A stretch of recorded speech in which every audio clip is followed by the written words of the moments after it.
you could call it the marijuana of like cosmetic work, the little gateway one is probably Botox. So Yeah. almost all of my friends here in New York have gotten Botox, and Botox is this incredible thing because you can put it in your face, you can put it in your armpits. I hear of celebrities putting it in their feet. What have you heard about Botox that people might not know of other than getting rid of wrinkles in your forehead? So I wanted to look into that because I heard you can get it in your like the trap, The I think right here. trapezius, yeah. Yes. And it helps you relax them. And that sounds so good. And then the aesthetic like benefit of it is that it kind of lowers, it makes your neck look longer by Yeah, I'm like lowering. pulling this down. Let's see. Oh, so Yeah. like this. Yeah. When that gets a little lower, then it helps your neck to look long. And you have a long neck anyway, but I would love that. They do it also for jaw, right? For TMJ. They put Yes. it right into your muscle. And every time I have gotten Botox done, I truly do feel a lot more relaxed until it wears off. And they've done some studies on that basically say the two are connected because it paralyzes the muscles in your face temporarily that would make those expressions of frowning, surprise, shock, Yeah. disgust, anger. So when you aren't making that, it's almost a little bit of correlation. So imagine if all of your stress muscles, Botox could be put into them. Would you stress less, do you think? I think so, but I also think that um, the correlation with the facial expressions is that your brain doesn't sense that you're feeling those things too. So I don't know. Very scientific. Yeah, I'm it's not almost like the placebo effect where like you think that you're better, but you're not actually better, but you are thinking that way. Yeah. And I think if you're the type of person that thinks so much anyway, then it's not going to matter. Yeah. Yeah. I could think myself out of Botox. I could think myself like into a Yeah. hole no matter what. So, okay, Yeah. interesting. And Botox for sweating, have you ever done that? But I'm desperate to do it, but it is expensive to get Botox for sweating. It just freaks me out to think of it going in my armpit. So no, I haven't done Yeah, that. it's a very, which is funny because we shave it with a razor so often, but when it comes to a needle, I'm like, oh Oh, God forbid that like go anywhere near my armpits, which is kind of yeah. strange. It Now, is strange. Botox in the feet.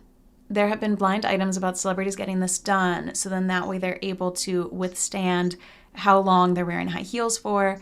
Have you heard of that being done for anyone Yeah. other than celebrities? Yes. You know, and those like Daily Mail articles and things like that. But I haven't had any friends do it. I would imagine it must wear off quickly because you use your feet so much that it must be using that area, but I don't know. Yes. I think past a certain age, at least for me, I was just like, okay, I'm not wearing high heels. Yes. Yeah. And you have to hand it to those celebrities too. Even when they're pregnant on the red carpet, they'll be wearing Yeah, these like stiletto heels, which just like it hurts to look at. I can't even imagine what it's like to wear. I know. That's commitment. Wow. Yeah. And it's funny too because Botox and filler have kind of gone hand in hand, like salt and pepper, for what people who maybe don't want to go under the knife or the needle. Maybe they don't want to go under the knife, but they'll go under the needle, I guess would be the Yeah. correct way to say it. And fillers are really fascinating because some people, I mean, I've gotten fillers before. Some people are a big fan of them. Other people insist that they stay in your face forever, they droop. Your body puts out like an immuno reaction to it, and you'll be kind of, everyone's technically allergic to all fillers. And it is this new field and this new industry. Do you think that we know everything about fillers that we're going to know? Or do you think that maybe 10 years from now there might be new information? Okay, listen, like scientists aren't even sure why we sleep. Like they don't Mm. even know why we even sleep. So I don't think we know everything about fillers. Yeah. Yeah. You know, like I feel like just learning that fillers stay in your face, just having learned that just recently is should tell you how much they really know about fillers. So And do they I think stay in your face until you get them dissolved? Or even when you get them dissolved, do they kind of stay in your face? no, I think you can dissolve them, but then there's problems with the agent that dissolves them too. I've heard that it can dissolve your like facial fat, your natural facial fat. Fascinating. I'm getting part of my filler for my under eye dissolved on Tuesday, so I'll let you know. Are I've had it done you? before. Okay.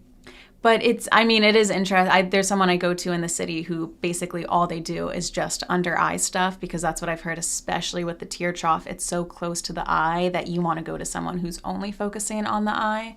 But it just is this fascinating world where it doesn't take a lot to get filler done. And I've had some appointments where you're waiting 50 minutes for somebody to come in, they do the filler, and they're in and out in 3 minutes. So it's very easy to feel like this type of work isn't a big deal because it truly takes under 6 minutes to get done. And I think a lot of people don't realize that. Yeah. And I think with under eye filler, I think because I haven't asked this before, that if if you've noticed that your tear troughs have hollowed, a lot of times it's because the fat pad has slipped down to your cheek. So I think the proper technique there is just to go to an oculoplast and have that fat pad raised back up. Have you looked into that? No, how do they do that? It's I don't know if it's easy, but it's in office and but they would numb you and it's a procedure. It's more than a procedure. It's more of a surgery, but it's in office. Fascinating. Okay. And isn't that so interesting? And it's funny too because I know you met with Dr. Gary Linkoff when you were in the city, right? Yeah. Yeah. He was the first ever doctor I saw here in New York. He was the one who gave me my first ever Botox because I said, "Oh my God, I'm so nervous. It's my first time getting Botox. I have to go to the best guy in the city." He had such a warm bedside manner, and now he Yeah. makes these incredible YouTube videos. And when I asked him for a recommendation a couple years later, because I just trusted him so much for tear trough fillers, he basically said that he doesn't give out recommendations for people to get tear trough fillers anymore Yeah. because of what you mentioned. And he said, too, it's just the odds of going to someone who's going to do it correct are so, so slim. So would you say when it comes to areas of filler on the face, most people know about lips. There's also cheek, chin, jaw, just about anything. Would you say Mhm. that there's a spectrum of ones where you're more likely to get a good outcome versus a poor one? So I would not do any filler that is creating a facial feature you don't have. So I wouldn't do fillers to create prominent cheeks, Mm. a prominent chin, or a prominent jaw. I You could use filler in your lips because that's kind of what it's designed for. As far as filling parts of your face, just fill the areas of volume deficit. And if the volume deficit gets so great that you can't fill it, don't fill it. Go get a facelift.